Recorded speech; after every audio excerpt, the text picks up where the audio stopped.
Let me start with a small remark on the title, because it speaks about post-imperial reality. Russia has nothing to do with imperial. Imperial for me has something like dignity, like culture.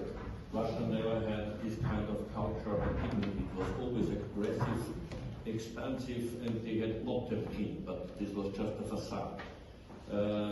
But coming back to your question, what made me an advocate for this decolonization? But I had a great geopolitical teacher, and this gentleman was Otto von Habsburg.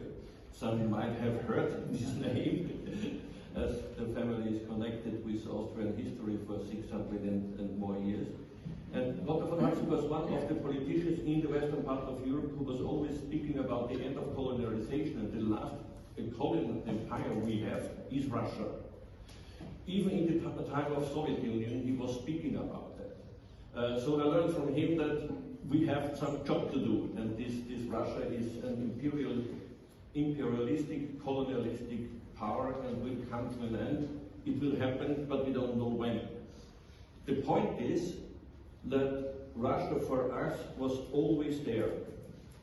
This was the education in, as far as I know from my education, but also from friends in other parts of Western Europe, it was always there. Whether it was the Tsar, or then the Soviet Union, or then the so-called Russian Federation. So-called Russian Federation had nothing to do with the Federation. It's a centralistic state, the opposite of Federation. Yeah, so even in the name it is a lie.